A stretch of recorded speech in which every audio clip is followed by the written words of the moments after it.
था उसे याद कर लो आज। रघुकुल रीत सदा चले आई, प्राण जाए पर वचन न जाई। मैंने तुम्हें वचन दिया था कि मैं अपने पिता की अंत्येष्टि क्रिया नहीं करूंगा। मेरे पिता ने जब अपने प्राणों को त्यागा तो मैंने उनकी अंत्येष्टि क्रिया नहीं की है। आज तुम्हारा अंतिम समय है, मैं आपकी अंत्येष्टि क्रिया करूंगा। आज प्रभु राम ने जटायु की अंत्येष्टि क्रिया की। अंत्येष्टि क्रिया करके वहां से प्रभु श्री राम आगे बढ़ते हैं।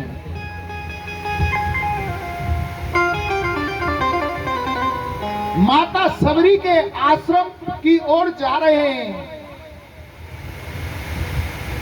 माता सबरी छोटी जाति से थे।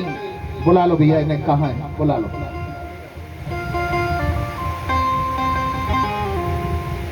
माता सबरी आज मन में ये भाव जाग रहा है कि प्रभु मेरे यहां पर आएंगे, क्योंकि उनके गुरु ने कहा था। तो मां सबरी वन में जाती है और वन में से एक एक बेर तोड़ती है, उसे चखती है। जो कड़वा खट्टा होता है उसे तो स्वयं खा लेती है, और जो मीठा होता है उसे अपनी टोकरी में सजा लेती है। इसी कार्य को करते करते उसे वर्षों से प्रतीक्षा थी कि मेरे घर राम आएंगे। आज उस सबरी को लग रहा है कि मेरे घर आज प्रभु श्री राम आने वाले हैं। आज मेरी झोंपड़ी के भाग जाग जाएंगे, मेरी झोंपड़ी के भाग आज खुल जाएंगे, राम आएंगे। मेरी झोंपड़ी के भाग आज खुल जाएंगे, राम आएंगे। मेरी झोंपड़ी के भाग आज खुल जाएंगे, राम आएंगे। राम आएंगे, आएंगे, राम आएंगे। राम आएंगे, आएंगे, राम आएंगे। राम आएंगे, आएंगे, राम आएंगे। राम आएंगे, आएंगे, राम आएंगे। हो मेरी झोंपड़ी के भाग आज खुल जाएंगे, राम आएंगे। मेरी झोंपड़ी के भाग आज खुल जाएंगे, राम आएंगे। कौन कौन राम जी को बुलाना चाहता है अपने घर? जो राम जी को बुलाना चाहते हैं तो दोनों हाथों को उठा लो राम जी के लिए और तालियों का अभिवादन।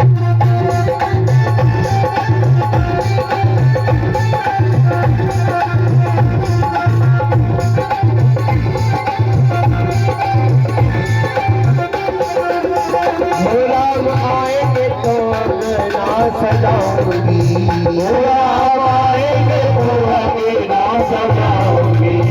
वो दीप जला के दिवाली में मनाऊंगी, अरे दीप जला के दिवाली में मनाऊंगी।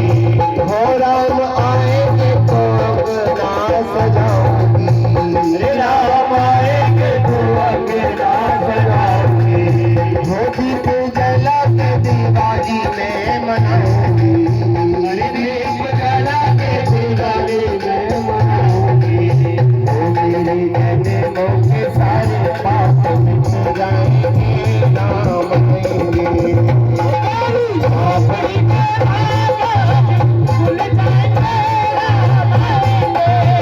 खुल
आज खुल जाएंगे, राम आएंगे।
मेरी झोपड़ी के बाहर खुल जाएंगे, राम आएंगे।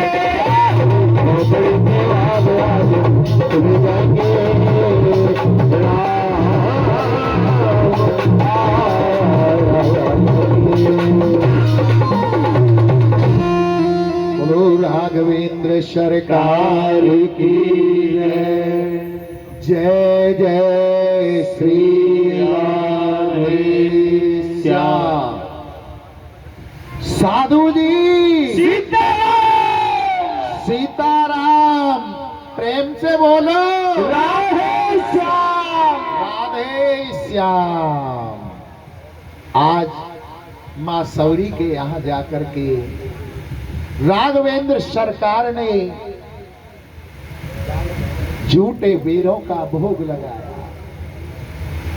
वहां से आगे बढ़ते हैं, सुग्रीव से मित्रता होती है, बाली का वध करते हैं और मां जानकी की खोज में वानरों को भेजते हैं दक्षिण दिशा में। हनुमान जी महाराज जाते हैं, मुद्रिका को साथ में ले जाते हैं, समुद्र को पार करके लंका में पहुंचते हैं। मां जानकी से भेंट होती है। फल खाने के लिए रावण की वाटिका को उजाड़ने लगे। अजय नाम का रावण का पुत्र आता है, उसका वध कर देते हैं। मेघनाथ आकर बांध कर ले जाता है ब्रह्मास्त्र से। बोले इस वानर को मार दो। विभीषण ने कहा नहीं, इसे नहीं मारना चाहिए, दूत है। बोले तो एक काम करो, इसकी पूंछ में आग लगा दो। वानर को सबसे ज्यादा प्रिय पूंछ होती है। हनुमान जी देख रहे हैं किस किस के घर से क्या सामान आ रहा है, वो लौटाना है।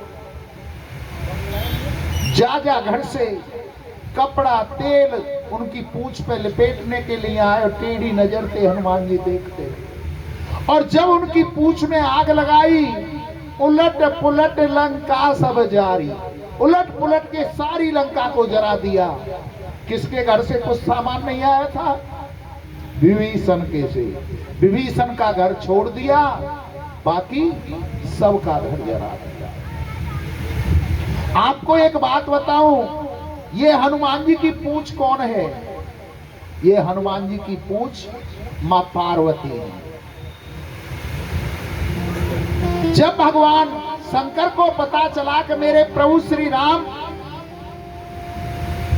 अवतार लेकर के आ गए, तो गौरा से कहने लगे, गौरा संभालो अपना परिवार, हम तो बंदरा बनेंगे, बंदरा। तो मां पार्वती कहने लगे, तुम बंदरा बनोगे तो हम बंदरिया बनेंगे तुम्हारी। बोले बंदरिया हम नहीं बनाएंगे, हम ब्रह्मचारी रहेंगे, हमें प्रभु का सेवक बनना है। बोले तुम अगर बंदर बन के जाओगे तो हम तुम्हारी पूंछ बनेंगे। अगर देखा जाए रामायण को, तो रामायण में दो की ही लड़ाई है, एक तो रावण की मूंछ और दूसरी बंदर की पूंछ। इसके दो कारण हैं। एक कारण तो मां पार्वती का यह है कि जब भोले बाबा से मां पार्वती ने कहा था कि भोले बाबा मेरे लिए सोने का महल बनवाओ, भोले बाबा ने पार्वती के कहने पर सोने का महल बनवा दिया। गृह प्रवेश के लिए पंडित बुलाया गया। उस समय पंडित कौन था? रावण बहुत बड़ा विद्वान था कि रावण को बुलाओ। रावण ने गृह प्रवेश कराया, पूजन कराया। बाद में पूछी, महाराज बताओ दक्षिणा में क्या दे दे तुम्हें? तो रावण भी बड़ा चतुर था, बोले महाराज या लंका ही दे दो, जो सोने की लंका बनाई है यही है, द्वार है, घर द्वार है, यही है, वो दक्षिणा में दे दो। बोले बाबा दे दी। पार्वती ने कहीं और बनवा लो। पार्वती जब तो कुछ बोली नहीं, मन ही मन जल रही थी और बोली, एक दिन मैं ही तेरी इस लंका को जलाऊंगी। वही पार्वती आज हनुमान जी की पूंछ बन के आई, जिसने रावण की लंका जलाई। दूसरा कारण था सती का। सती जब सीता के रूप में भगवान राम की परीक्षा लेने आई थी, सीता जी का रूप धारण किया और भोले बाबा के पास लौट करके गई।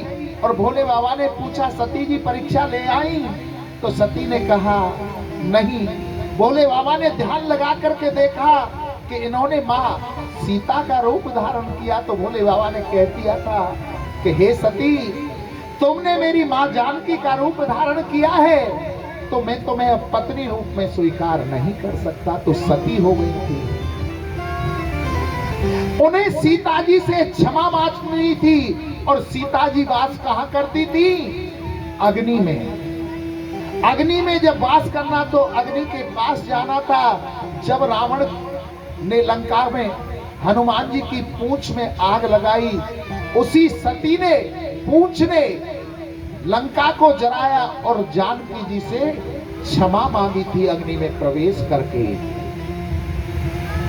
हनुमान जी लंका को जला करके राम जी के पास आते हैं, सूचना देते हैं।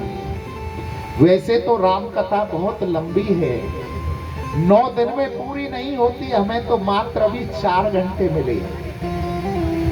अब थोड़ी जल्दी जल्दी करें, क्योंकि अभी कृष्ण जन्म भी कराना है। भगवान नल नील को लेकर के समुद्र पर पुल बनाते हैं, लंका में पहुंचते ही युद्ध होता है। कुंभकर्ण विभीषण रावण के वहां पहुंच जाते हैं। युद्ध जब आरंभ होता है, मेघनाथ कुंभकर्ण को मारते हैं, रावण को मार देते हैं और अपनी पत्नी को लेकर के, जानकी को लेकर के अयोध्या में आ जाते हैं। 13,000 वर्ष तक मेरे प्रभु ने राज्य किया और उसके बाद जो भी अवधवासी उनके साथ जाना चाहा, उनको लेकर के साकेत धाम को चले जाते हैं। बोलो राघवेंद्र चंद्र सरकार की जय हो। राम नाम के हीरे मोती मैं बिखराऊं गली गली, ले लो रे कोई राम का प्यारा शोर मचाऊं गली गली। राम नाम के हीरे मोती, राम नाम के हीरे मोती मैं बिखराऊं गली गली। ले लो रे कोई राम का प्यारा, शोर मचाऊं गली गली। ओ ले लो रे कोई राम का प्यारा, शोर मचाऊं गली गली। राम नाम के हीरे मोती मैं बिखराऊं गली गली। ले लो रे कोई राम का प्यारा, शोर मचाऊं गली गली।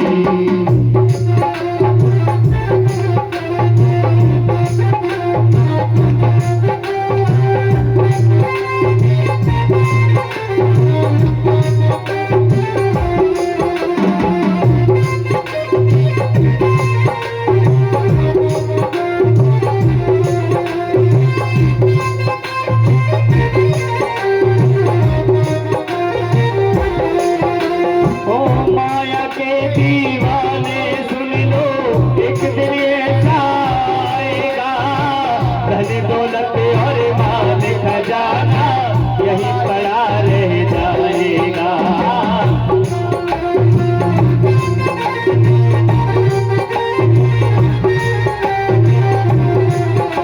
ओ माया के दीवाने सुन लो, एक दिन ऐसा आएगा, धन दौलत और माल खजाना यही पड़ा रह जाएगा।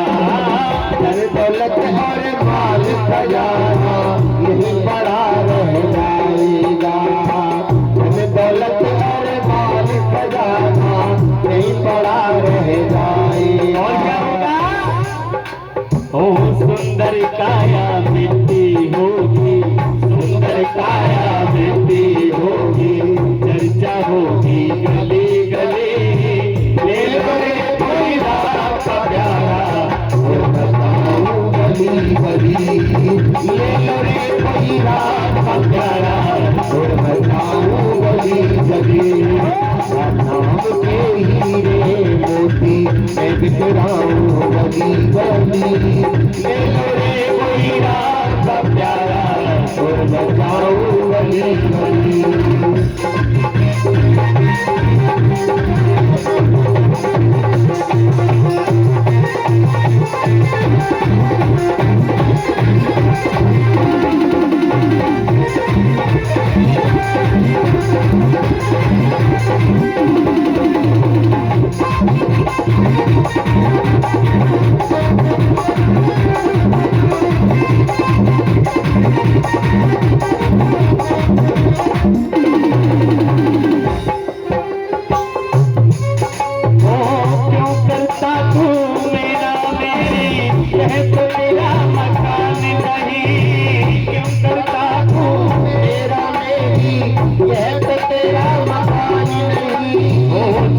जग में फंसा हुआ है वे सच्चा इंसान नहीं। झूठे जग में फंसा हुआ है वे सच्चा इंसान नहीं। ओ झूठे जग में फंसा हुआ है वो सच्चा इंसान नहीं। ओ झूठे जग में फंसा हुआ है वे सच्चा इंसान नहीं। जग का मेला 2 दिन का है, जग का मेला 2 दिन का है, अंत में होगी चला चले। ले लो रे कोई राम का प्यारा, तुम बताओ गली गली। ले लो रे कोई राम का प्यारा, तुम बताओ गली गली। ले लो रे कोई राम का प्यारा, तुम बताओ गली गली। ले लो रे कोई राम का प्यारा, तुम बताओ गली गली। राम के हीरे मोती मैं बिखराऊं गली गली। ले लो रे कोई राम का प्यारा, तुम बताओ गली गली। ले लो रे कोई राम का प्यारा, तुम बताओ गली गली। बोलो राघवेंद्र सरकार की जय। जय जय श्री राधे श्याम।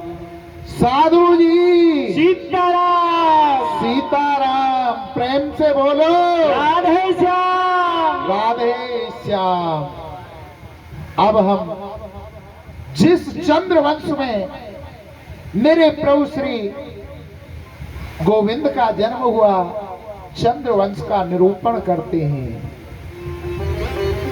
नारायण के पुत्र हुए ब्रह्मा, ब्रह्मा जी के पुत्र हुए अत्रि, अत्रि के पुत्र हुए चंद्रमा, चंद्रमा के पुत्र हुए बुध, बुध के पुत्र हुए पुरुखा, पुरुखा के 6 पुत्र हुए आयु, सतायु, सत्यायु, रे, विजय, जय। उनके बाद में गयादि हुए, परशुराम जी इसी वंश में हुए। अनेक पीढ़ियों बाद नंद बाबा, वसुदेव आदि इसी पीढ़ी में हुए। श्री सुखदेव जी वर्णन करते हैं कि मथुरा के राजा थे उग्रसेन। उनके कोई संतान नहीं थी। संतान उत्पन्न करने के लिए बड़ी भारी तपस्या की तो उनकी पत्नी गर्भवती हुई। उग्रसेन की पत्नी अपनी सखियों के साथ वन में विहार करने के लिए गई। वहां दुर्मिल नाम के राक्षस की छाया उस गर्भ पर पड़ गई। उस बालक का जन्म हुआ। विद्वानों ने कुंडली देखी, पंडितों ने तो कहा कि महाराज, जो बालक ये जन्म हुआ है इसे आप या तो मार दीजिए, ये बड़ा पापी होगा, या इसे त्याग दीजिए। उस बालक का नाम था कंस। अब कौन पिता है जो अपने पुत्र को मार सकता है? ब्राह्मणों की ऐसी वाणी सुनकर के उग्रसेन महाराज ने कंस को लता बताओं में लपेटा और यमुना जी में प्रवाहित कर दिया। यमुना जी में प्रवाहित होता हुआ जा रहा था। गोकुल के राजा थे सूरसेन महाराज। गोकुल के किनारे गंगा जी, यमुना जी में स्नान कर रहे थे। सूरसेन को वो बालक बहता बहता उनकी गोद में आ गया। सूरसेन ने उसे निकाला और अपने घर ले गए। अपनी पत्नी से कहा कि हे देवी, परमात्मा ने एक पुत्र वसुदेव तो हमें पहले ही दे रखा था, एक बालक आज और प्राप्त हो गया, इसका भी आप पालन पोषण करो। दोनों बालकों का पालन पोषण होने लगा। जब बालक कंस 12 वर्ष का हुआ तो नारद जी ने आकर के कहा कि तुम्हारे पिता ये नहीं है सूरसेन, तुम्हारे पिता उग्रसेन हैं जो मथुरा के राजा हैं। सारी बात बताई। कंस को बड़ा क्षोभ हुआ। रात्रि में ही घर से निकल गया और कैलाश पर्वत पर जाकर तपस्या की। 8 वर्ष तक बड़ी भारी तपस्या की। भगवान शंकर को प्रसन्न कर लिया और भगवान शंकर ने एक धनुष दिया और कहा कि हे कंस, नारायण के सिवा इसको कोई तोड़ नहीं सकता और जो इसको तोड़ देगा वो तुम्हें छोड़ नहीं सकता। कंस ने आकर के अपनी सेना बनाई।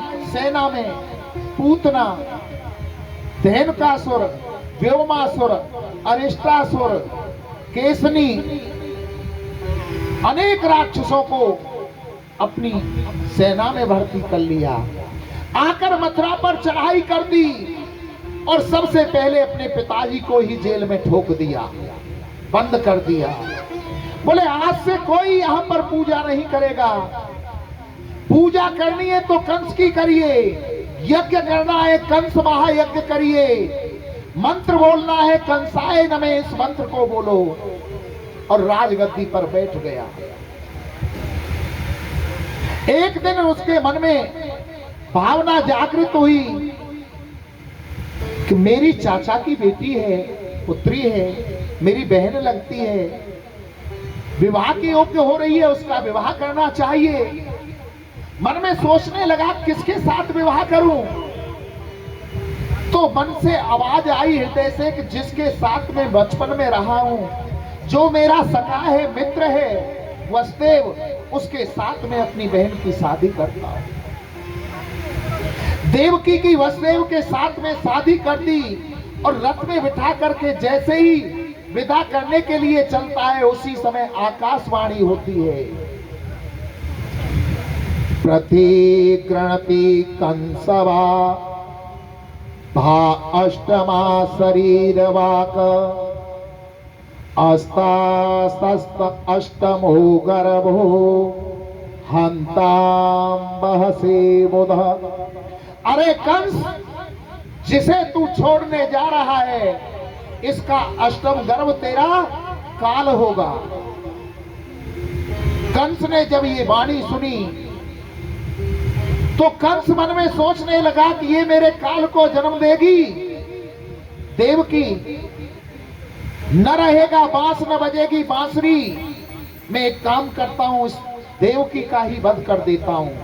कंस ने देवकी के केसों को पकड़ लिया और तलवार निकालकर उसके शीश को काटने को तैयार हुआ।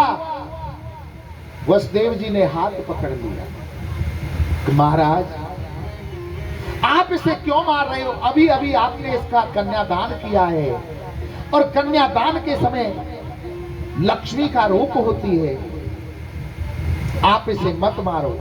आपको इसकी संतान से वह है, मैं आपको वचन देता हूं कि जो भी संतान इसकी जन्म लेगी आपको दे दूंगा। कंस ने कहा कि तुम्हें जेल में रहना होगा। बोले ठीक है, हम जेल में रहेंगे। जेल में देवकी वसुदेव को बंद कर दिया। प्रथम बालक का जन्म हुआ, उसे लेकर के वसुदेव जी कंस के पास गए। कंस को एक बार तो दया आ गई कि मेरा अष्टम गर्भ हत्या हो रहा होगा, इस बालक को लेकर मैं क्या करूंगा, मार करके क्यों पाप का भागी है। परंतु सैनिकों ने भ्रमित कर दिया, एक गोल चक्र खींचा, उसमें 8 लाइन खींची। बोले कौन सा पहला और कौन सा 8वां? कंस ने उस बालक को लेकर के मार दिया। एक एक करके 6 बालकों को मार दिया। 7वां बालक जब गर्भ में आया मां के, देवकी के में, तो गोविंद ने सोचा कि ये तो मेरा बलराम है, लक्ष्मण जी हैं, शेषा अवतार हैं। माया को आदेश किया, माया ने उस बालक को देवकी के गर्भ से निकाल करके माता रोहिणी के गर्भ में पहुंचा दिया। कंस सोचने लगा कि अच्छा हुआ, मुझे मारना पड़ता, अपने आप ही नष्ट हो गया। रोहिणी के गर्भ में वो बालक बढ़ने लगा और उस बालक ने मां रोहिणी के गर्भ से जन्म लिया। 8वीं संतान मां देवकी के गर्भ में आ गई। जब 8वीं संतान आई तो कंस ने 20,000 सैनिक और अधिक मंगा करके लगा दिया। भादों का महीना आ गया, बुधवार का दिन था, रोहिणी नक्षत्र था।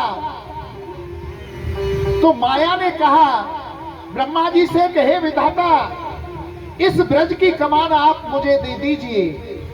ब्रह्मा ने ब्रज की कमान माया के हाथों में सौंप दी। और जैसे ही रात होनी प्रारंभ हुई तो माया ने अपना प्रभाव छोड़ना प्रारंभ कर दिया। जितने भी सैनिक थे वहां सब सो जाते हैं, चारों ओर सन्नाटा छा जाता है। रात के सही 12 बजे शंख चक्र वरमाला विभूषित होकर के 4 भुजाओं में सबसे पहले नारायण भगवान ने मां देव की वसुदेव को दर्शन दिए। देव की मां कहने लगी कि हे प्रभु, मैंने तो आपको पुत्र बनाया कर बुलाया था और आप यहाँ पर पितावन करके आ गए। प्रभु कहने लगे, मैया जो 11 साढ़े 11 वर्ष बाद हमें मामा कंस का वध करना है, सोचा आज ही कर दे। देवकी कहने लगी, नहीं, मुझे तो अपना स्तनपान तुम्हें कराना है। बोले, जब स्तनपान तो मैया जब होगा जब हम बालक बनेंगे, और अगर हम बालक बने तो हमारी रक्षा तुम्हें करनी होगी। मैया कहने लगी कि हमारे हाथों में हथकड़ी है, पैरों में बेड़ी है, तो हम तुम्हारी रक्षा कैसे कर सकते हैं। बोले, गोकुल में नंद बाबा रहते हैं, आप हमें वहां पर पहुंचा देना। प्रभु ने छोटा रूप धारण कर लिया। मां ने अपना स्तनपान कराया, और स्तनपान करा करके कृष्ण को जैसे ही वसुदेव जी के हाथों में दिया, हाथों की हथकड़ियां खुल जाती हैं, पैरों की बेड़ियां खुल जाती हैं, चलने को हुए। प्रभु को एक टोकरी में रख करके वसुदेव जी जेलों से चल देते हैं, और अपने आप एक एक करके सारे दरवाजे खुलते जा रहे हैं। रात के 12 बजे हुए, बिजलियां चमक रही हैं, बादल छाए हुए, बारिश हो रही है, कहीं मेढक टर्रा रहे हैं, कहीं सर्प टर्रा रहे हैं। धीरे धीरे वसुदेव जी लेकर के कृष्ण को यमुना जी के किनारे पर पहुंचे। यमुना जी ने देखा कि आज तो साक्षात मेरे प्रभु आ रहे हैं। यमुना धीरे धीरे बढ़ने लगी। प्रभु ने कहा, मत बढ़ो मई देवी, मत बढ़ो, मत बढ़ो अभी। बोले, हमें आपके मुखारविंद के दर्शन करने। कन्हैया ने अपने पैर को लटका दिया। बोले, पैर के दर्शन कर ले। बोले, ना, हमें तो ऊपर आके आपके मुखार के विंद दर्शन करने हैं। आवत देख अचक चढ़े आई,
पीछे से आगे भाई यमुना, पीछे से आगे भाई यमुना, पीछे से आगे भाई यमुना, पीछे से आगे भाई यमुना, पीछे से आगे भाई यमुना, पार्वती लाला की यमुना, पार्वती लाला की यमुना, पार्वती लाला की यमुना, पार्वती लाला की यमुना, चरण पखारे उतर गई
नंद बाबा के छोड़ करके आ जाते हैं और वहां से कन्या ले आते हैं। कन्या को कंस मारने के लिए आते हैं।